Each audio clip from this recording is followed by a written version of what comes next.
Why alien experts are shocked by human survival tactics. Dr. Reltharveen had dissected predators that drank molten rock, catalogued flora that could think, and survived 6 expeditions to death worlds. Nothing surprised him anymore. Then the humans arrived. The test. The Galactic Concord called it the Survival Initiative, 6 intelligent species, 1 hostile planet, and 1 goal: last 30 days alive. The humans sent Commander Mara Ellis, a thin, unarmored female from a death world called Earth. When Relthar read her biological profile, he'd nearly laughed. No claws, no scales, no venom. Fragile skeletal structure, he told the council. They won't last a week. Day 1. Dragon IV greeted them with acid rain and methane storms. The insectoid Threxians dug tunnels. The amphibious colon vanished into a lake. The crystalline Zenth built a reflective dome. The human crash-landed in a swamp. When her pod feed came online, she was elbow-deep in black mud, coughing. "Great," she muttered. "Swamp planet. My favorite." She ripped the metal panel off her pod and started cutting vines. By sunset, she'd woven a crude shelter and lit a fire. Relthar blinked. How did she ignite combustion in low oxygen? By changing airflow, his assistant replied, awed. "She's experimenting," Relthar said softly. "With no data. Just instinct." Day 3. Most participants were already showing stress. The Zentha's dome collapsed from heat distortion. The colon suffered toxin burns. The human smeared mud across her body and grinned at the camera. "Acid-resistant skin. Sort of. Don't recommend it, though."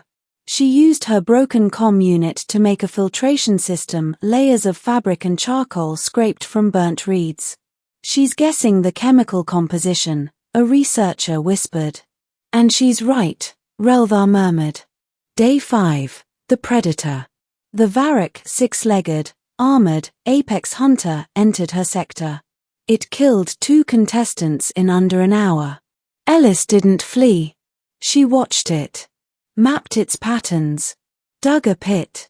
When it came for her, the ground gave way. The feed blinked. When it resumed, she was cooking its flesh over her fire. The observation deck went silent. "She ate it?" someone asked. "She processed it," Relthar corrected. "With heat. To neutralize toxins. She has no instruments, yet she understands chemistry." Day 7.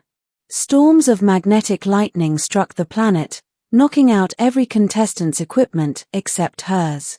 The feed showed her stringing copper wire around her camp, grounding the surges. She had built a lightning rod. She captured energy from the storm, Relthar whispered. No directive, no tools, pure improvisation. On camera, Ellis grinned up at the clouds. "Free power. Thanks, nature."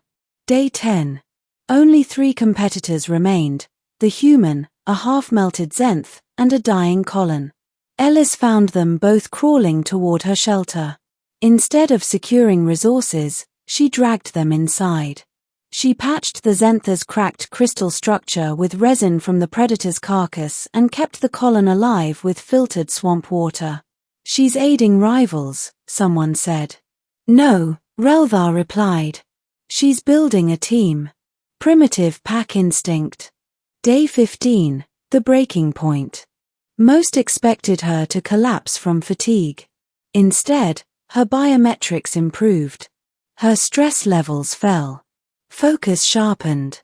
"She's adapting psychologically," Relthar said. "Impossible," argued a neurologist. "Trauma degrades cognition."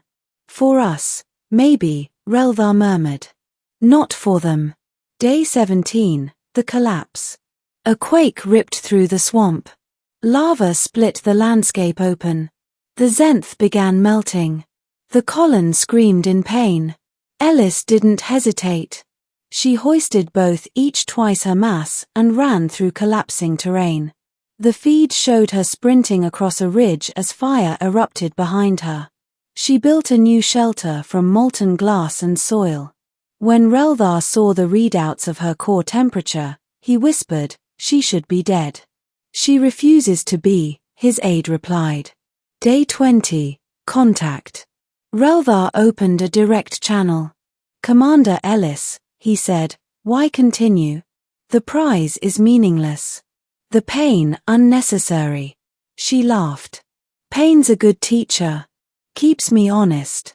"And your motivation?" She stared up at the sky. "Because survival's not about winning. It's about not stopping." The channel cut. Reldar sat back, his hands trembling. Day 25. The Apex Predator. The final test unleashed Dragon IV's true apex predator, a quadruped with sonic bursts capable of shattering rock. The human didn't run. She smeared reflective resin on nearby stones, timed its attacks, and used the creature's own sonic waves to collapse the ridge beneath it.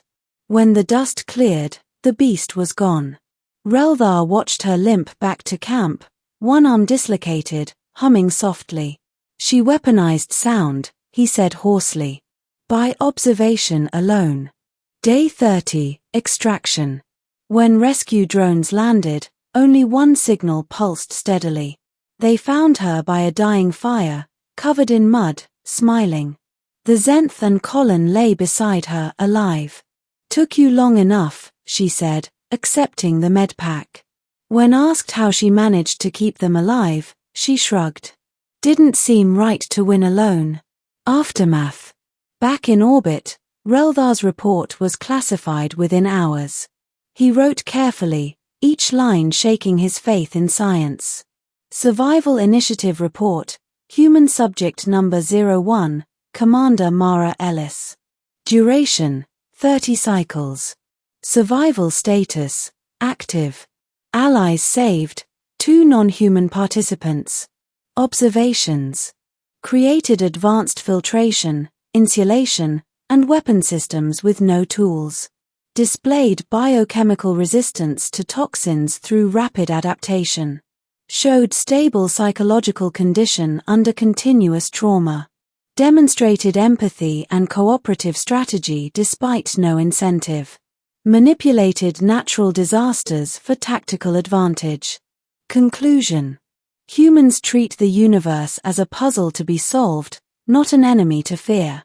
Their adaptability defies evolutionary logic. They do not merely survive their environment, they dominate it through creativity and refusal to yield. Reldar added a personal note to the classified annex. They adapt not through strength, but through defiance. They study death, learn its rules, and then break them. Epilogue. Months later, during a Concord summit, Reldar met Ellis again. She was cleaned up, wearing a neat uniform, holding a glass of something that looked like liquid fire. "Doctor," she said cheerfully. "Still writing about us?" He nodded. "The council still thinks your performance was staged." Ellis laughed. "Tell them to visit Earth sometime." He hesitated. "And if they do?" She grinned. "Bring body armor." That night, Reldar rewrote his lecture notes for the next Galactic Symposium. Title: Human Survival Logic, The Science of Impossible Persistence. The opening line read, "We built theories to explain life's will to endure. Then we met humanity and realized endurance had built itself a species.